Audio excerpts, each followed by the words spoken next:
Kamasutra the tale of love एक Indian erotic drama है। ये कहानी मीरा नाम की एक लड़की की है जिसकी खूबसूरती और नजाकत के लोग दीवाने हैं। उसके चाहने वालों की सूची में 2 राज्यों के सम्राट भी हैं। ये कहानी दिखलाती है कि जब एक आम लड़की को राजा चाहने लगे तो ऐसा अफेयर केवल बर्बादी को ही जन्म देती है। लेकिन इससे पहले कि हम इस कहानी को देखें, अगर आपको मेरा काम पसंद आता है तो वीडियो को लाइक, शेयर और चैनल को सब्सक्राइब कर दें। ये कहानी 16वीं शताब्दी में मध्य भारत के किसी साम्राज्य की है। तारा और माया 2 सहेलियां हैं जो सगी बहनों की तरह हैं। तारा एक राजकुमारी है जबकि माया एक दासी की बेटी है। माया के लिए ये बड़े सौभाग्य की बात है कि एक आम दासी की संतान होने के बावजूद उसे राजमहल में रहने का मौका मिल रहा है। असल में तारा की नानी और उसकी मरहूम माँ राजा की सेवा में शामिल थे। तारा की नानी ने राजकुमारी माया और उसके भाई विक्रम या बिकी की बचपन में देखभाल की थी। अब भी तारा की नानी राज्य की सेवा में शामिल है, इसलिए माया को न सिर्फ राजमहल में रहने का बल्कि राजकुमारी तारा के साथ डांस प्रैक्टिस करने का भी सौभाग्य हासिल हो रहा है। माया अपनी माँ की ही तरह एक अच्छी डांसर है। जब माया और तारा डांस करते हैं, माया राजकुमारी तारा से कहीं अच्छा डांस करती है। उसकी आंखों का एक्सप्रेशन तारा के मुकाबले बेहतर और सहज लगता है। तारा के अंदर माया को लेकर थोड़ी जलन है क्योंकि माया डांस करने में उससे बेहतर है। खैर, जो भी हो, वे दोनों बड़े होकर रसा देवी की तरह बनना चाहते हैं। रसा देवी के सामने तो बड़े बड़े राजा भी पानी भरते थे। वो अपने समय की पद्मिनी थी, खूबसूरत और डिजायरेबल। उसके काम कला के सामने राजा लट्टू हुआ करते थे। रसा देवी लड़कियों को कामसूत्र की शिक्षा देती है। वो लस्ट, प्यार और नजाकत से अपने मास्टर को खुश करने की कला सिखाती है। दासियां जिन्हें राजा अपने हरम में रखता है, उनका काम ही है राजा को आराम देना, उनके हर ख्वाहिश को पूरा करना। कामसूत्र की पढ़ाई एक तरह से कंपलसरी कोर्स हुआ करती थी। बचपन से ही तारा का भाई विक्रम सिंह या विक्की माया को पसंद करता था और उसे एक दिन अपनी रानी बनाना चाहता था, पर विक्की फिजिकली डिसेबल है। माया उसे पसंद नहीं करती है। वो कभी भी उसकी दासी या रानी कुछ भी नहीं बनना चाहती है। उसके अपने एम्बिशन है। देखते देखते तारा और माया जवान हो जाती है। एक दिन राजा के सामने डांस परफॉर्म करने के दौरान राजा अपनी बेटी तारा की तारीफ करने के बजाय माया की तारीफ करता है। माया एक बोन डांसर है। हालांकि दोनों बहुत खूबसूरत हैं, पर माया के शरीर में एक अलग तरह की नजाकत है। राजा माया के डांस से खुश होकर उसे गिफ्ट में कपड़े का एक जोड़ा देता है। इस बात से माया बहुत खुश है क्योंकि उसके जीवन में पहली बार उसे नए कपड़े मिले हैं। पर बाद में तारा उससे कहती है कि हमेशा की तरह ये कपड़े भी यूज्ड हैं, उसके लेफ्ट ओवर हैं। असल में तारा उससे जेलस फील कर रही है क्योंकि दासी होने के बावजूद वो हर मामले में उससे बेहतर है। तारा उसे जलाने के लिए कहती है कि ये कपड़े तुम तब पहनना जब मेरी शादी होगी। तारा की शादी तय हो चुकी है। उसकी शादी पड़ोसी राज्य के राजा राज सिंह से तय की गई है। असल में तारा के पिता ने यह शादी एक राजनीतिक संधि के तहत राजा राज सिंह से तय की है ताकि दोनों राज्यों के बीच शांति कायम रह सके। जब राजा राज सिंह राजनीतिक संधि के तहत शादी के समारोह के लिए आता है, तारा के बजाय माया पर उसकी नजर टिक जाती है। ये बात राजकुमारी तारा को इतनी बुरी लगती है कि वो माया की इंसल्ट करती है और उसके चेहरे पर थूक देती है। माया इस अपमान का बदला तारा से जरूर लेगी, बस उसे एक मौके की तलाश है। वो ऐसा घाव देगी जो तारा को उसके जीवन भर सताएगा। माया शादी के दिन इतने अच्छे से सजती संवरती है कि सभी की नजर उसी पर होती है। हालांकि ये कपड़े राजकुमारी तारा के लेफ्ट ओवर ही हैं, पर माया पर सूट करते हैं। तारा का भाई बिकी, जो कि एक राजकुमार है और माया से शादी करना चाहता है, आज वो उसके साथ प्यार करने की कोशिश करता है, पर माया उसे कोई वैल्यू नहीं देती है। माया के दिमाग में तो तारा से उसकी बेइज्जती का बदला लेने की बात घूम रही है। माया को तारा की शादी से पहले वाली रात ऐसा करने का मौका मिलता भी है। माया ने अपने पूरे जीवन तारा के यूज्ड सामानों का इस्तेमाल किया है। अब वो तारा को एक ऐसी चीज तोहफे में देना चाहती है जो असल में तारा का ही है, पर माया ने उसका पहले ही इस्तेमाल कर लिया है। उस रात वो राजा राज सिंह के पास जाती है और उसके साथ रोमांस करती है। माया को राज सिंह के साथ सोते हुए तारा का भाई विक्रम सिंह उर्फ विकी देख लेता है। विकी का दिल जैसे टूट जाता है। वो माया को पसंद करता था, बचपन से ही उसे प्यार करता था।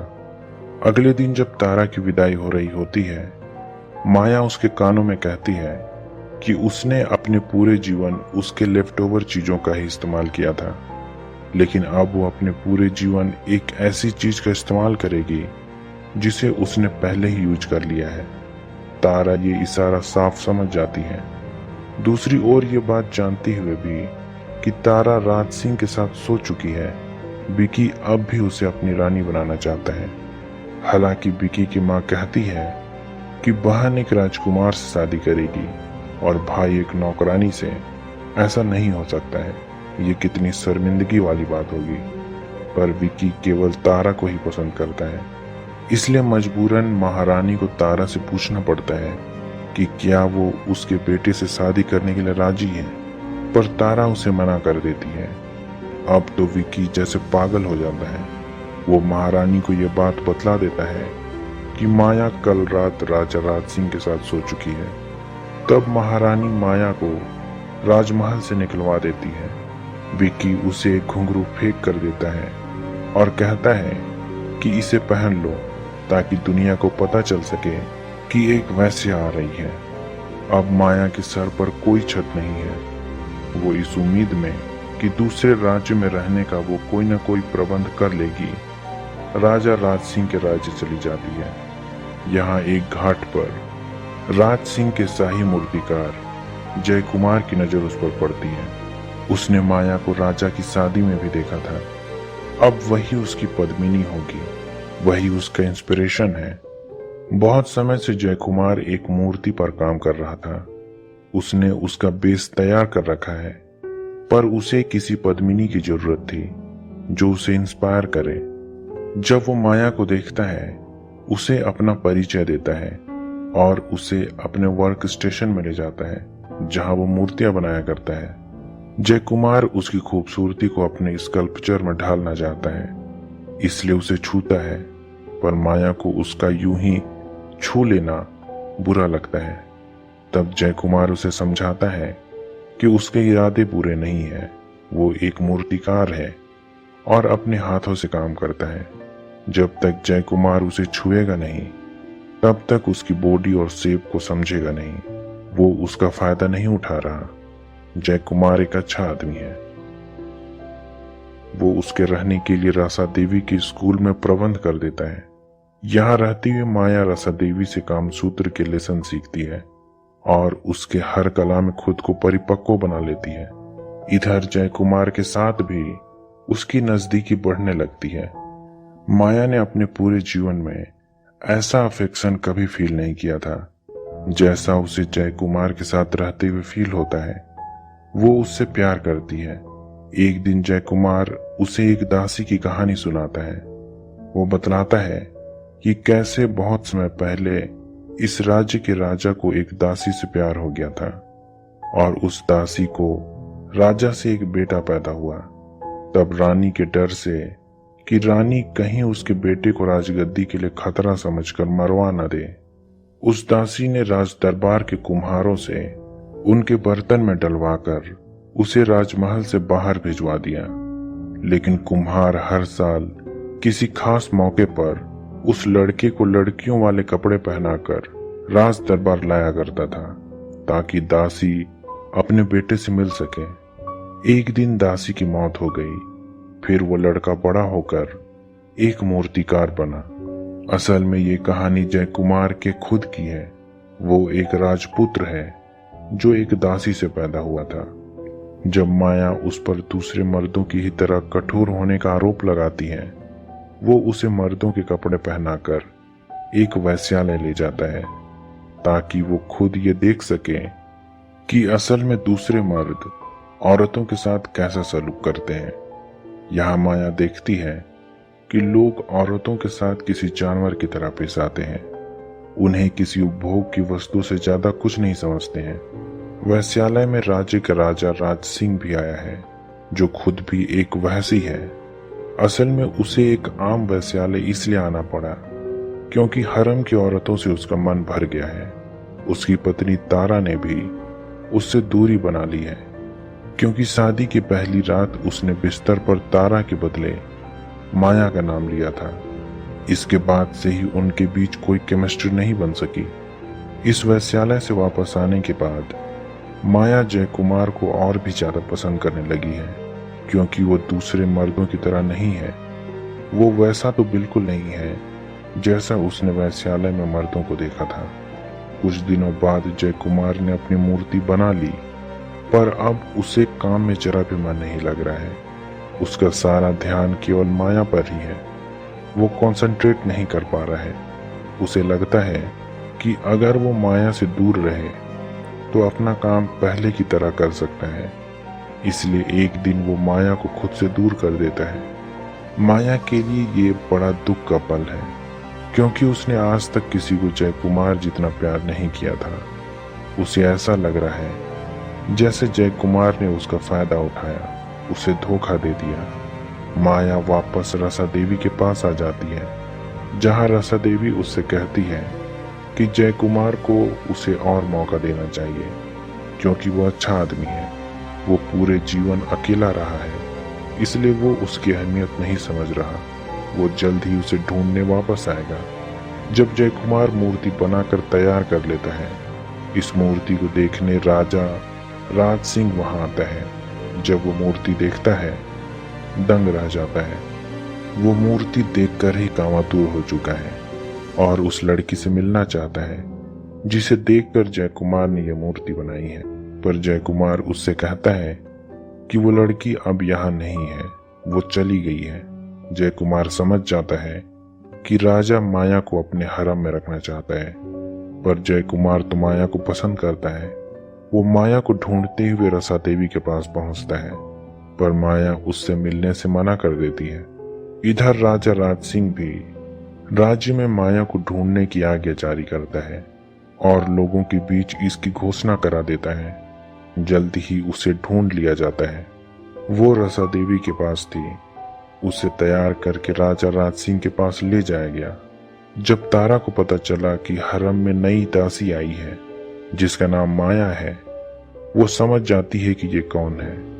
जब तारा माया को देखती है, वो गुस्से से उबलने लगती है, पर महारानी तारा को समझाती है कि वो रानी है, उसकी हैसियत माया से कहीं ज्यादा है। ऐसी दासियां आती जाती रहती हैं। रसा देवी ने भी एक समय उसके पति को मोह रखा था। चाहे दासी कितनी भी आकर्षक हो, रानी हमेशा रानी होती है। राजा राज सिंह औरतों और अफीम के चक्कर में इतना बर्बाद हो चुका है कि उसे अब राजपाट की जरा भी चिंता नहीं रही। पड़ोसी राजा शाह उस पर हमला करना चाहता है। जब इसकी खबर राजा को दी जाती है, वो इस बात को नजरअंदाज कर देता है और राज्य के वजीर को कहता है कि राजपाट देखना उसका काम है और प्यार करना मेरा। उस रात वो माया के साथ बिताता है। वो पहले भी माया के साथ सो चुका है। उस रात की तरह आज की रात भी उसके लिए बहुत बेहतरीन गुजरी। अगली सुबह राज सिंह का मूड बहुत अच्छा है। उसने मूर्तिकार जय कुमार को खुद के साथ एक फ्रेंडली कुश्ती के लिए आमंत्रित किया। हालांकि इस कुश्ती का रिजल्ट पहले से तय है। जय कुमार को केवल मार खाना है, वो राजा को पटखनी नहीं दे सकता है। पर जय कुमार इस कुश्ती में राजा राज सिंह को सबके सामने एक पटखनी दे देता है, हालांकि उसने ऐसा गलती से किया है। तब राज सिंह कहता है कि अगर वह ऐसी गुस्ताखी फिर से करेगा तो उसके हाथ कटवा दिए जाएंगे। एक शाम राजमहल में दावत का प्रबंध किया जाता है। इस दावत में राजा राज सिंह शाही मूर्तिकार जयकुमार को माया की एक और मूर्ति बनाने का काम सौंपता है। जयकुमार के लिए ये एक मौका हो सकता है जब वो अपनी पद्मिनी माया से मिल सकता है। वो माया से प्यार करता है और उसे इस बात का बड़ा दुख है कि उसने एक बार उसका तिरस्कार किया था। राजमहल में रहते हुए माया और तारा में फिर से नजदीकी आने लगी है। वे बचपन की सहेलियां हुआ करती थी। माया कहती है कि वो उससे उसके पति को नहीं छीनना चाहती है। उस रात जब तारा की शादी होने वाली थी, उसने गुस्से में केवल उससे बदला लेने के लिए राज सिंह के साथ रिलेशन बनाया था। वो असल में शाही मूर्तिकार जयकुमार को पसंद करती है। वो अपनी जिंदगी जयकुमार के साथ बिताना चाहती है। वो राज सिंह के हरम में रहना नहीं चाहती है। अगले दिन जब राजा राज सिंह माया की मूर्ति बनवाने के लिए जयकुमार को बुलाता है, तब राजा राज सिंह सबके सामने माया के शरीर को छूता है। राजा की यह हरकत जयकुमार को अच्छी नहीं लगती है, क्योंकि माया उसका प्यार है। इसलिए वो राजा से आदर पूर्वक आग्रह करता है कि वो उसे थोड़े समय के लिए माया के साथ अकेला छोड़ दे। उसे आर्टिस्टिक प्राइवेसी चाहिए। तब राजा उसे माया के साथ छोड़ तो देता है, पर उसे शक हो चुका है कि माया और जयकुमार के बीच कोई न कोई चक्कर है, क्योंकि पहले भी उसने माया की मूर्ति बनाई थी। हो सकता है कि तब उनके बीच प्यार हुआ हो। बाद में जब जयकुमार माया से मिलने छुपकर हरम में आता है, माया उससे अपनी सारी नाराजगी जाहिर करती है। पर दोनों एक दूसरे को प्यार करते हैं और एक दूसरे के बिना नहीं रह सकते हैं। इसलिए राजा के हरम में ही वे दोनों एक दूसरे से प्यार करते हैं। इसमें बड़ा खतरा है, पर जयकुमार छुप छुप कर माया से मिलने वहां आया करता है। वो उससे शादी भी करना चाहता है, पर फिलहाल ऐसा संभव नहीं है। अगर राजा को पता चल गया कि माया के साथ उसके संबंध हैं, तो वो उसे निश्चित रूप से मरवा देगा। इधर रानी तारा की भी इमोशनल कंडीशन ठीक नहीं है। राजा से उसे कोई प्यार नहीं मिला। वो तो वहसी है और दूसरी औरतों के पीछे पड़ा रहता है। तारा बीमार होने का नाटक करती है ताकि इसी बहाने कम से कम डॉक्टर की स्पर्श से ही खुद को शांत कर सके। एक दिन राजा राज सिंह की माँ उसे बतलाती है कि पड़ोसी राजा शाह को तारा के भाई विक्रम सिंह से नजदीकी बढ़ाते देखा गया है। तब राज सिंह इस बात को हल्के में टाल देता है कि वे कुछ नहीं कर सकते हैं, सब कमजोर हैं और उसकी बराबरी का कोई नहीं है। डिप्लोमेसी के नाम पर राजा राज सिंह तारा के भाई विक्रम सिंह को दरबार में बुलाता है। उन्हें विक्रम से दोस्ती बढ़ानी है, पर राज सिंह को अपनी शक्ति पर इतना घुमान है कि वो विक्रम सिंह की बेइज्जती करता है, उसकी मर्दानगी और अपाहिज हाथ का मजाक उड़ाता है। पर उसने राजा विक्रम सिंह को हल्के में ले लिया है। उसका मजाक बनाना उसे भारी पड़ने वाला है। विक्रम सिंह अपनी बेइज्जती सहकर वहां से चला तो जाता है, पर वो वापस आएगा और अपने साथ एक बेहतर अलायंस के साथ राज सिंह पर हमला करेगा। इधर हरम में माया राज सिंह को अपने साथ मनमर्जी करने नहीं देती है और कहती है कि वो उसकी दासी नहीं है, उसका हुक्म उस पर नहीं चलेगा। असल में राजा राज सिंह माया को पसंद करता है। उसने पहली बार किसी लड़की से रिजेक्शन झेला है। वो समझ जाता है कि माया और जयकुमार के बीच रिलेशन है। राजा एक बार फिर से जयकुमार को कुश्ती के लिए चैलेंज करता है। इस बार कुश्ती केवल हाथों से नहीं होगी, बल्कि खंजर और लोहे के पंजों का इस्तेमाल होगा। राजा राज सिंह अफीम के नशे में है और जयकुमार पर जानलेवा हमला करता है। जयकुमार भी ये बात समझ गया है कि ये लड़ाई आर पार की है। वो भी इमोशनल है और राज सिंह को मार देना चाहता है, क्योंकि उसकी वजह से वो अपने प्यार माया से दूर है।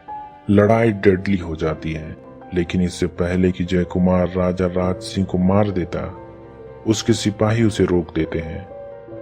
अगले दिन राजा राज सिंह जयकुमार को माया के साथ हरम में देख लेता है। जय कुमार भी लड़ाई में जख्मी हुआ था, उसे भी आराम की जरूरत थी। वो अपने प्यार माया के बाहों में लेटा था। राजा उसे माया के साथ देखकर बौखला जाता है और उसे कैद में डलवा देता है। तब माया भागती हुई तारा के पास जाती है कि वो उससे रिक्वेस्ट कर सके कि राज सिंह जय कुमार को छोड़ दे। पर जब वो तारा के पास पहुंचती है तो देखती है कि तारा इतनी डिप्रेशन में है कि उसने अपनी कलाई की नस काट ली है, वो मरना चाहती है।